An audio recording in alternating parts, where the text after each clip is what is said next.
Fox 10 News starts now with breaking news. And we start with breaking news today out of Mobile. What you see on your screen now is how a police chase ended less than 2 hours ago. Mobile police say they tried to pull that vehicle on your screen over near Airport and University, but the driver took off. Police say they chased the suspect through neighborhoods before coming to an end at Suzanne Circle. Investigators say the driver bailed out, but the vehicle kept moving until it struck the house. Police say they arrested the driver a short time later. MPD says he is no stranger to law enforcement as he actually had outstanding warrants on his record already. Authorities say you can add attempting to elude to his charges as well. Now we are continuing to follow this story, and when we get those updates, we will let you know on air and online at fox10tv.com. And welcome in. It's finally Friday. You're watching Fox 10 Live. Thank you for joining us. I'm Ashley Mitchell. Let's continue a look at what's topping our headlines today. Well, a deadly tram derailment occurring in Milan, Italy. The city's mayor says at least 2 people are dead and more than 24 hurt after the number 9 tram derailed earlier today.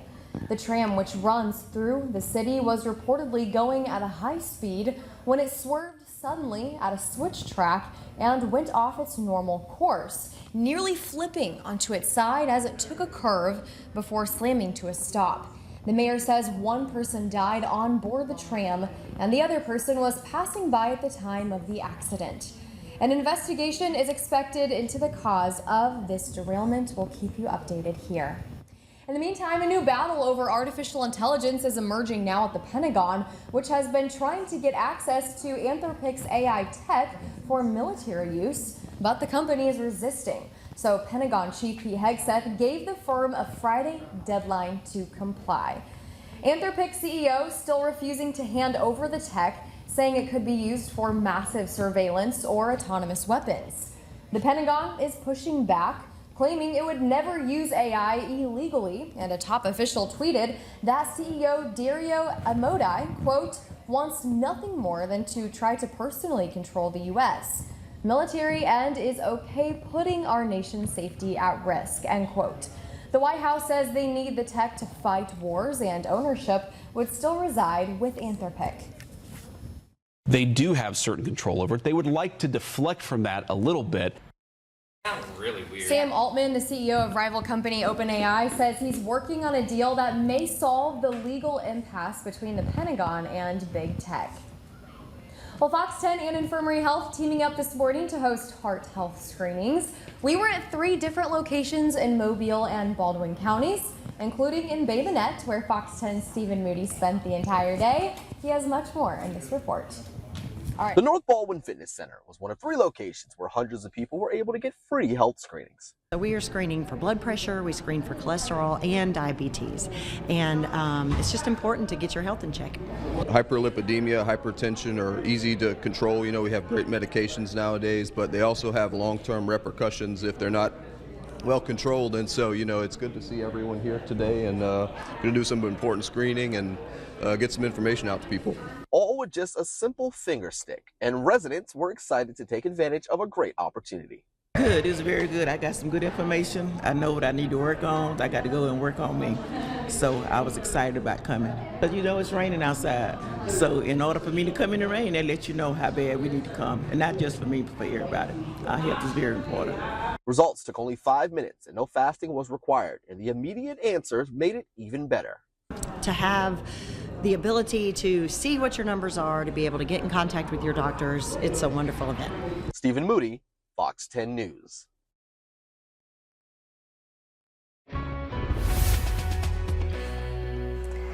Taking a look at our radar feature here on our free Fox 10 weather app. We had some showers and even a few thunderstorms this morning move through, but actually we are starting to dry out. There's that line, that weak cold front that brought us those showers and thunderstorms. But let's take a closer look at what we're seeing on our radar right now at this very moment. There are some lingering showers across the area, but really we're starting to dry out. We're actually seeing some sunshine as well. The rain is way off to our east at this point, but we did actually get some healthy rainfalls as well. So this is a look at our rainfall totals right now. Let's take a zoomed in picture in some of our more northern areas as of right now.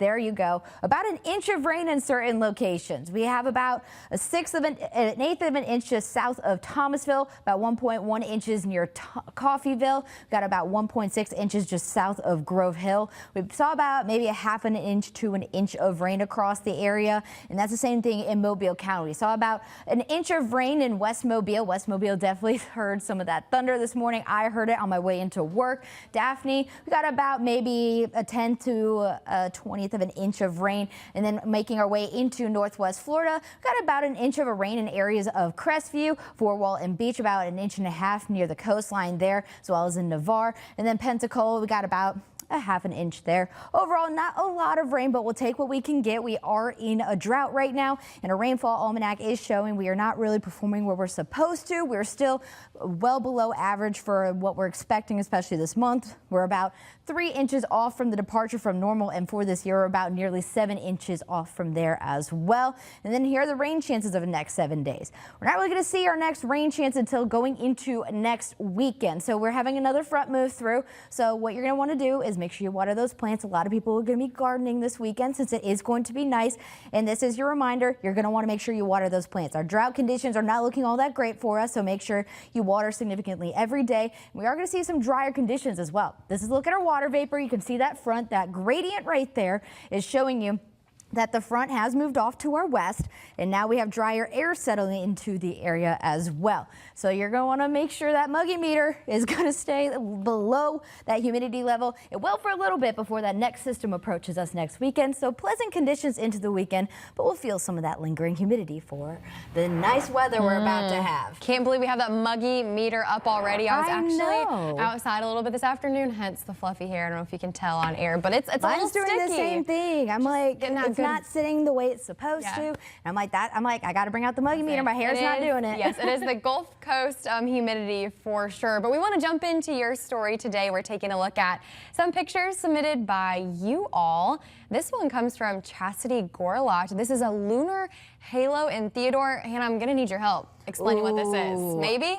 Maybe not. Maybe not. Nick and I were just talking about this yesterday. His space knowledge is way better than mine. I kind of learn as we go, kind of thing. But so we'll ask Nicholas about yes, this but one. I do know we had an eclipse last night, so I know this is probably associated with that. Sure. Don't know much about it because honestly, every time we have an eclipse, I have to learn as they go because I feel like there are so many and they all have different names and different meanings. Well, regardless, a very beautiful picture. I'm wondering what this was taken on, if this was just an iPhone possibly, but it's gorgeous. It is, 1000%. Yeah. This next one coming from Mary Jean House. A sunset in Jackson, Alabama. This one's really, really beautiful. This one is really pretty. I love the purple hue as well. And that's one of my favorite sunsets is when you get like the pinks and the blues and the purples, like right when the sun is about to basically go bye-bye. Oh yeah, that's for sure. I have a big folder in my phone of sunsets, and those are some of my favorite colors there. Thank you, Mary Jane, or Jean rather, for submitting that one. Trinity Meeks gave us this one from a sunset in Foley.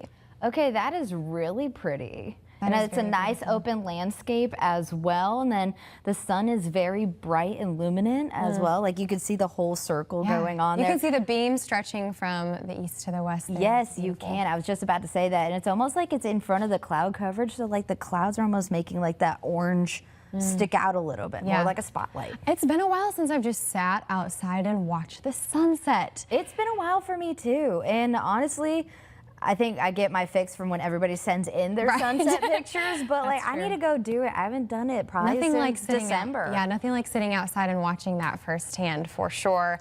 Bill Center enjoyed a sunrise, so he got up early for this one in Gulf Shores, Alabama. This one is gorgeous. I'm sorry, like look at that. You cannot, like a beach sunrise or sunset, you cannot justify how beautiful they are. It's just one of the, you have to experience them on your own. They are just, I don't know, at just, you know, our Gulf Shores, Orange Beach, Dauphin Island, our Northwest Florida beaches. Even, you can't. Living here now, I will say it never gets old. It doesn't. And this is my favorite thing to do. This is usually me and my friends when we did finals back in college, like this was our like treat to ourselves was to go to It the beach sounds for like sunset. we are overdue for a beach trip if you want to go with me. I think we need Should to we make a plan. schedule one? Yes. Because every day these pictures just make me miss that. I have FOMO. I know, me too. Patty Green submitted this one, a Thursday rainbow in Daphne with a cute pup in the foreground there. It's been a while since I've seen a rainbow, but that's a great picture. It is. It's adorable. Got to put that one on a calendar as well. Absolutely. Thank you all for sending in those photos today. You can do that if you're interested by going to fox10tv.com on the Fox 10 Weather app and Fox 10 News app. It's super simple. We'll be right back with more Fox 10 Live after this. Committed to you. This is Fox 10 Live. Welcome back in on your Friday afternoon. Pokemon is celebrating its 30th anniversary. The global phenomenon began with 2 Game Boy titles released in Japan. Pocket Monsters Red and Green was shortened to Pokemon in Japanese, spawning what's now considered the world's highest grossing media franchise. The coveted characters appeared on a popular anime series, trading cards, and years later on a mobile app, we all remember this, called Pokemon Go, creating a whole new generation of Pokemon fans. More than 75 billion Pokemon cards have been produced over the years and are traded in a highly lucrative market. Yeah, earlier this month, a single card was actually sold for over $16 million. That is crazy That's to me. wild. I don't know. I wouldn't say I'm not a Pokemon fan, but I never got into it as a kid. Yeah. And Pokemon cards, if anything, they just really confused me. Right. Pokemon is its own world. I feel like if you're in it, you probably grew up with it and you're around people that enjoy it as well. Did you ever play Pokemon Go? I did during COVID. Yeah, that was yeah. like our only chance to go outside and like do things Right. was, That hey, was you want to go on a huge. walk Yes. and like throw the, whatever the Pokeball is? Right. Yeah, and find, yeah. My brothers love that. I never played it personally, but it took over the world for a hot minute really there. did.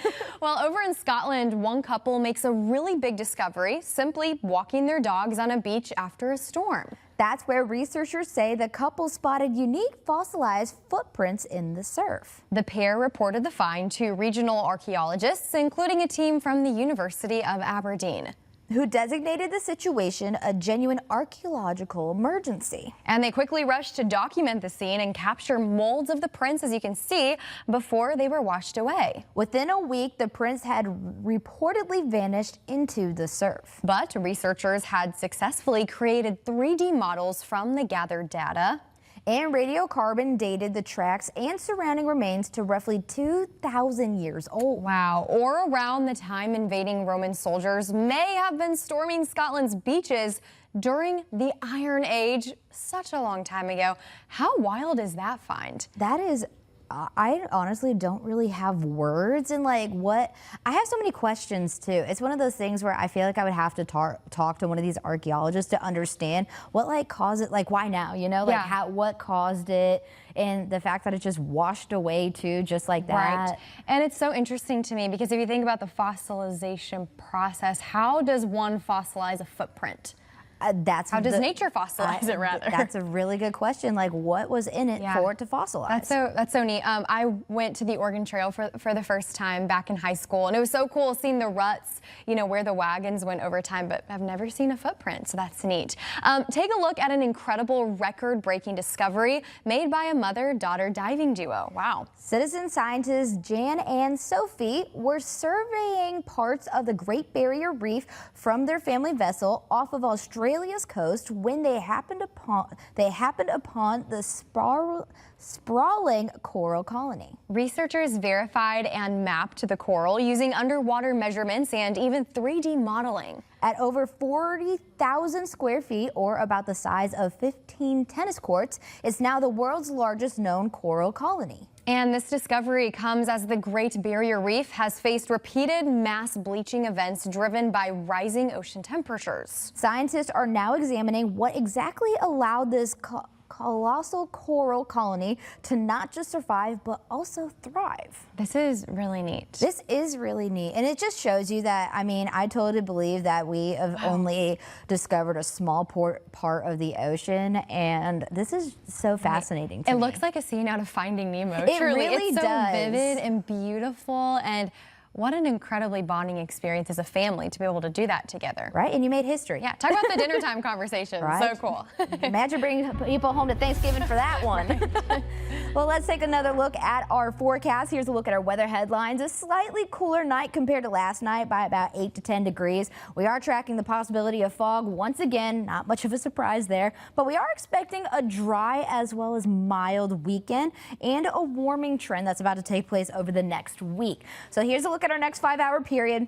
Partly cloudy skies, that'll stay pretty consistent until about 8 p.m. Temperatures starting at 69 degrees by 4 p.m., then 64 degrees by 8 p.m. Tonight's overall forecast, we have a very, very small chance for a lingering shower. It's going to be extremely brief, but most of us are not going to see anything tonight. It's going to be a dry night with light winds, 53 degrees for temperature here in Mobile. Here's a look at our fogcast just to give you an idea. Why are we seeing this? Well, it rained. We're seeing some lingering moisture. Our dew points are still kind of up there enough to produce it. And then also the typical advection fog where the water is colder than the actual temperature outside, so that produces it as well. 1 a.m. we can start to see some patchy fog developing across the area. Then it could become a little bit more dense in certain areas as well. 5 a.m. we could see some half-mile visibility, and then 7, 8 a.m. we could also continue to see some poor visibility as well. So if you do have an early morning commute, make sure you give yourself some extra time and check on the weather before you head out as well. But our forecast lows, not terrible, still above average. Our more inland areas will be in the upper 40s near Highway 84, 53 for a low here in Mobile, 57 in Pensacola, 51 in Evergreen, 52 in Crestview, and 52 over in Lucedale. Morning planner for tomorrow morning, mostly cloudy skies, then transitioning into partly cloudy skies as that front still has some lingering effects to our area. Just some cloud coverage though, 56 degrees by 7 a.m., then 62 degrees by 9 a.m. And then our forecast highs tomorrow, upper 70s. Some of us are getting close to the 80-degree range, 77 for a high here in Mobile, 75 in Pensacola, 75 in Evergreen, and 78 over in Chatham. So your afternoon planner tomorrow looking great. Nice weather. Definitely is time to get outdoors and enjoy this weather as well. We're going to see sunny skies starting around 3 p.m. Temperatures in the mid-70s. And that's all thanks to a ridge of high pressure. This hill right here, the diving down, that was the front that just passed through this morning that brought us a rain chance. Now we're going to see this hill shape over us. That's going to bring us high pressure, which brings us our warmer temperatures and also gets rid of our rain chance. So we're going to stick with that high temperature for the next 7 days, even possibly 80 degrees, which is well above average, about 12 degrees above average for this time of year. 70s and nearly 80 degrees, and we're just now making our way into March. 7-day forecast shows plenty of sunshine, warm temperatures, and our next system is moving through by next weekend. A really lovely Friday for us today. It's 3:22. Thank you for staying with us on Fox 10 Live, leaving you with a live look outside into downtown Mobile. Enjoying that sunshine. We'll be right back. Welcome back. Here's what we are working on for Fox 10 News at 4 and 5. Mobile County District Attorney Keith Blackwood blasting a judge who presided over a murder trial this week that ended with the acquittal of all 3 defendants. The unusually critical tone is sparking discussion among the lawyer and the general public. Our Brendan Kirby will have this story. And today, hundreds of BC Rain High School students took their celebration of Black History Month beyond their campus, marching down Dauphin Island Parkway to Gilliard Elementary and back. The students putting on a show of unity, leadership, and legacy. We'll have much more on this story on Fox 10 News at 5. And then it's time for the annual Mobile Boat Show being held today through Sunday at the Mobile Convention Center. You can check out an impressive selection of boats, motors, personal watercraft, and marine gear. There are several events for the whole family. You can buy tickets to the show online or at the door. We'll have much more on what you can expect coming up on Fox 10 News at 5. And Hannah, we should have some really great weather for this. Yes, I'm very excited about it. We got 70s. We have lingering cloud coverage. No rain in sight, but if you are gardening and planting or you have planted, just make sure you water those plants and take care of them because it's going to be dry. Great reminder there. Thank you for spending time with us on Fox 10 Live. We will see you in 30 minutes on Fox 10 News at 4.